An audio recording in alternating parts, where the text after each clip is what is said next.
Hi, I'm Ruth Mohlman from the Farmington Hills Historic District Commission, and I'm here today with Brian Golden, who is a trolley historian. Brian is the Vice President of the Farmington Historical Society. He's also serving on the Farmington Historical Commission. We're talking today about the DUR, which was a system of railroads or trolley lines that ran all over Michigan at the turn of the century. It made a fantastic difference in the lives of Farmington people. It was a way for youngsters to go to school. It was a rapid transit system that brought suburbanites to the city to work and able to live in the Farmington area and work in the city of Detroit. Also in Farmington was Mr. Cudmore, a superintendent on the DUR line, whose home was on Danvers Court. And he's the one that dug the little pond that's on 12 Mile Road between Inkster and Middle Belt. And he amazingly rode his car into his job at the DUR. The lives that it changed included Howard Bond, Ethel Beatty, and Wendell Brown. It helped the farmers to pick up their milk and other produce for the city of Detroit. Culturally, it affected the Farmington people because they could get into the city for opera or theater or whatever they wanted to do. There was a special train for that. It was the opera train. And there was also the funeral train, where people could have access for a car for funerals. And on the better side of this, of course, there was the excursion trains. When the Queen Lil first pulled into Farmington, a youngster lost his legs underneath the first train that came here. But the DUR lost its edge when the highways came through, and the DUR was replaced by a bus called the Blue Goose that ran down Farmington Road and took people into the city once the highways were established. So for a brief period, Michigan had rapid transit, but because it got to the city of Detroit, got behind the cars that stopped every block, the rapid transit went the way, unfortunately, of history and is no longer with us. But we still have memories, fond memories. And Brian will tell us how the DUR developed and what it did for Michigan and for Farmington. I'm here with Brian Golden, railroad historian. He's going to tell us something about the rapid transit that existed in Farmington 100 to 70 years ago. And Brian, what is this map of that you have here? This is a map of the whole of the line of the Detroit United Railroad, commonly known as the DUR. And it was a very popular conveyance back around the turn of the last century, mainly because the road conditions were so poor. In fact, the Grand River road that many of us Farmingtonians use on a daily basis back in the 1850s was a plank road because the road conditions were so poor. And then basically near the end of the last century, trolley cars were very popular. The original trolley cars found in the Detroit area were horse-drawn. They were called horse cars, actually. And horse-drawn cars were a temporary solution at the time. They came on the scene in the 1870s, 1880s. They were a temporary solution mainly because of the fact that you're dealing with care and feeding of animals. The horses couldn't carry a heavy load, couldn't carry a lot of passengers, couldn't take them long distances.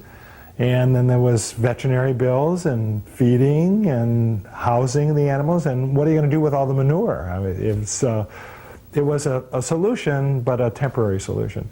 And then in the 1890s, in the mid-1890s, electrification became a very popular concept, especially in the Detroit area. There was actually several different lines throughout the Detroit metropolitan area. Most of them stemmed from the center of, or downtown business district of Detroit. They were, and they basically radiated out the major roads that are used today: Woodward Avenue, Grand River, Michigan Avenue, Gratiot, Jefferson. They all had street rail lines. And in the mid-1890s, about 1895, there were a couple of progressive thinkers, a lot of industrialists in that time frame, jumped on the trolley car bandwagon, if I may, because of the fact that it was a moneymaker. Most of the roads were not paved, and because of that, people relied on the dependability and the ability to hop on a conveyance that rode on rails rather than using the street. And so because they developed a business, it became a big business. In fact, there were two gentlemen, local industrialists by the last name of Hendry. They were trolley guys from the late 1880s, early 1890s, and they wanted to run a trolley line up Woodward Avenue all the way to Pontiac. Well, unfortunately, you can't just run trolley line on track. You have to get permission to do, I'm sorry, you can't run trolley on streets without permission. So the municipalities used to give permission, and they called that permission a franchise. Strathern Henry and his father George opted to apply for a franchise that ran up Woodward Avenue. Now there were two other gentlemen that also wanted to do the same thing, again because it was big business. And these two gentlemen's last name were Voigt and Randall, and they were also vying for the same franchise to run up Woodward Avenue from Detroit to Pontiac. That was a big deal back then because Pontiac was a major manufacturing concern. So they wanted to run track up up Woodward to Pontiac as well. Well, unfortunately, Voigt and Randall lost out to the Hendrys, and the Hendrys got the franchise to run up Woodward Avenue from the city limits of Detroit, and at that time the city limits of Detroit was East Grand Boulevard, or the Boulevard as it's been known as, and they ran all the way up to Pontiac. Well, Voigt and Randall, as not to be outdone, what they did was they wanted to create an alternative route to Pontiac. So what they did was they found a man whose name is Colonel Seymour Brownell, who owned and ran track out Grand River. It ran as far as a community called Sand Hill. It's today known as Redford. Right. And he owned a railroad, a small street rail company called the Grand River Electric Railroad. Well, they joined forces with him and continued the track from Redford out Grand River all the way to downtown Farmington. The key to their success was a branch of the track up Orchard Lake Road. And the branch that ran up Orchard Lake Road all the way in through West Bloomfield and Orchard Lake and Sylvan Lake and Keego Harbor ended up in Pontiac. So they had an alternative route to Pontiac. That's why it was, that's one of the main reasons why there was an effort to run track up Orchard Lake Road was to get to Pontiac. They joined forces and created a company called the Detroit and Northwestern Railroad. Now, the Detroit and Northwestern Railroad was the company that was responsible for the laying of all the track in through Farmington, the laying of the track up Orchard Lake Road, the building of the powerhouse, the construction of the car barn, which is a repair facility, and waiting rooms, and there was a bridge in Orchard Lake. They constructed all of that, and they did all of that in 1899. Then in 1901, there was a syndicate of business people out of Cleveland.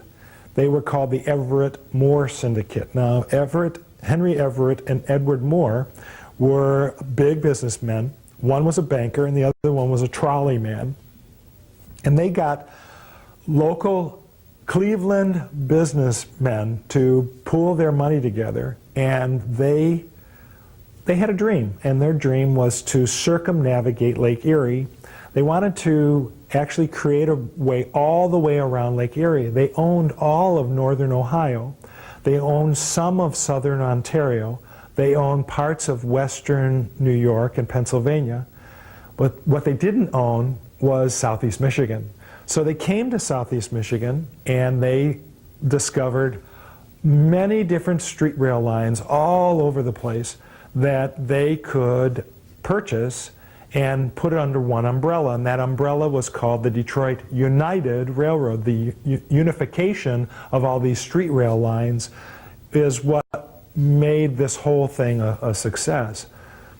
Unfortunately, their dream never came to fruition. They filed for bankruptcy before they could actually complete the entire circuit. But they did own all of northern Ohio and southeast Michigan. So the map that I have displayed here shows all of the Detroit United's lines. They had several different divisions. And also listed on the map were other traction companies that weren't owned by the DUR. One was the Michigan United Transit Company, and the other one was called the Michigan Railroad. But basically, what you see listed here is all of Detroit United's areas of coverage. They owned all of Detroit and the Rapid, which ran all the way into Port Huron. They owned the Flint Division, which ran up into Flint. And it also branched off and went into Romeo and Almont and Imlay City. It went up to Pontiac two different ways. One was through Woodward. It was called the Pontiac Division. The other one was the Orchard Lake Division, which ran out Grand River into Farmington. That branch also went southward on Farmington Road at Grand River, all the way to 8 Mile Road, and then ran across westward on 8 Mile Road to a street called Griswold Street, which is just north of the city of Northville. And it ran into Northville, where it connected with another branch of the DUR called the DJ&C, which stood for Detroit, Jackson, and Chicago. It was a very, very popular line, and back around the turn of the century, street rail was obviously the way to travel from place to place. And as you can see by the extensive network of rails, this was more popular than trains, mainly because it serviced small towns, small communities, and it did so for less money than trains would charge. Well, that route through Orchard Lake was wonderful for the Farmington people. They could get up there and enjoy the lakes. Sure.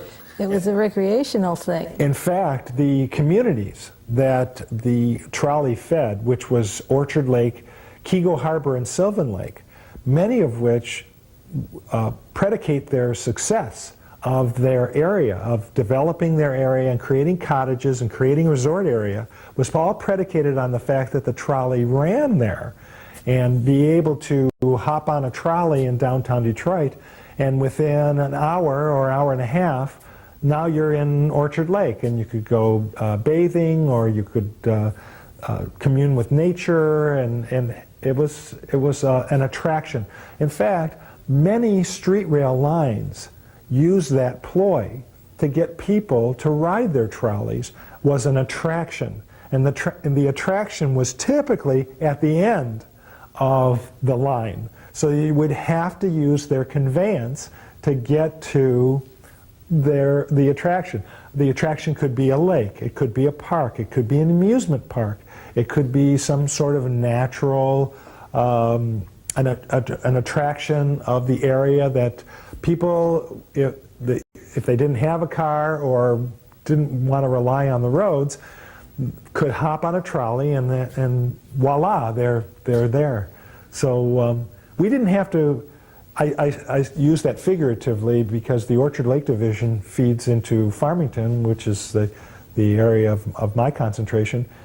We didn't need that kind of attraction because of the lakes area. The lakes area really was the means of people coming through our town and actually going to these resort areas. So a lot of people came through Farmington and got an opportunity to see what Farmington was all about based on the fact that the trolley came through here.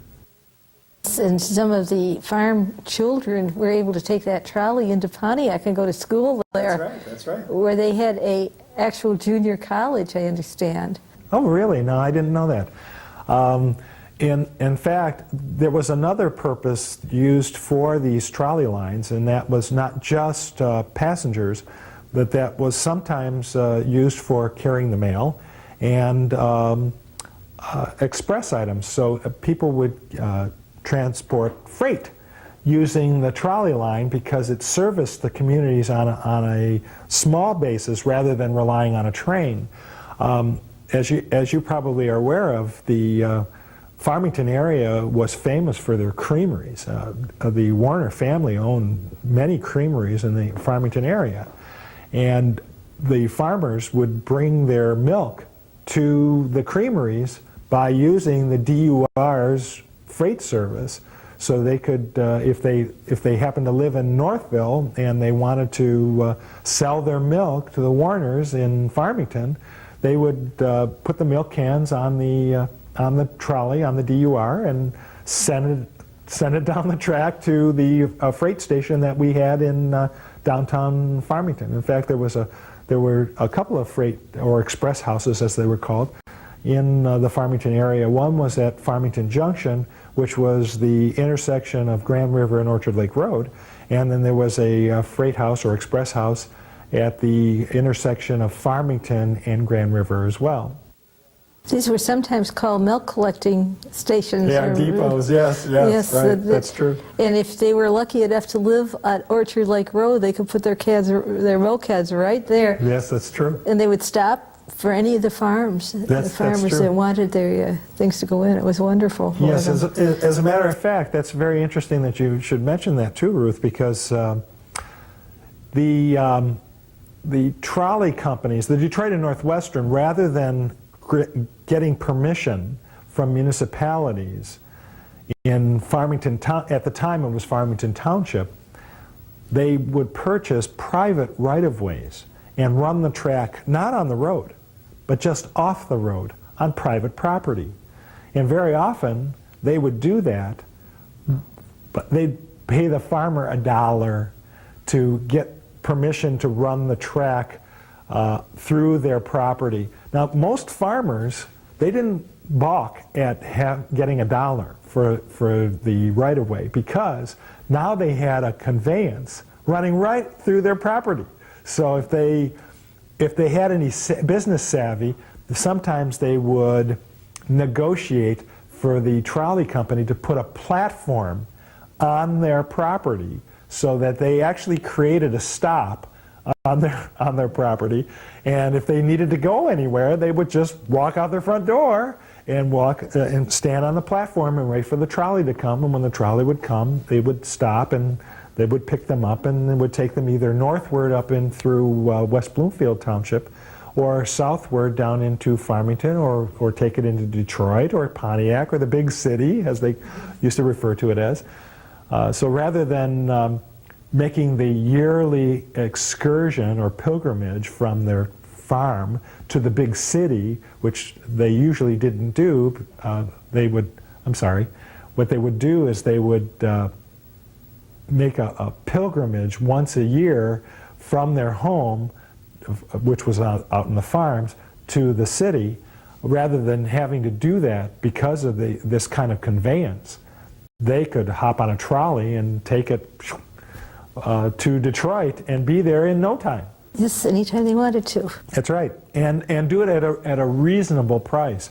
You know, for 35 cents or 50 cents, they could hop on the trolley and take it from West Bloomfield Township all the way down to downtown Detroit, go shopping, go to the theater, go to the opera, see a concert, hop back on the trolley and take it back home. In fact, they had special runs or excursions of trolleys that were for the opera or for the theater. It was a special theater car that they would wait at the theater to take the people back to the Farmington area. That was very common. Yeah, they waited until the opera came out. Yes, it was right, great for right. people. And I understand that there were also some commuters. The early commuters used the DUR also. Many. Oh, absolutely. Many did, because here you had some reliable transportation from a suburban city outside of the city limits of Detroit and be able to, within 45 minutes, be downtown Detroit. So if they worked out of downtown Detroit, and that was very popular. Out here there were very affluent peoples that owned homes in the Farmington area that worked in Detroit, again because of the use of the trolley line. Unfortunately, that all kind of came to a screeching halt, no pun intended, in 1929. Basically, the street rail service ended then. They started tearing up the tracks then. And that happened because of a couple of different reasons. One was road conditions had been greatly improved because of the popularity of the automobile. And so it wasn't necessary to wait for a trolley car.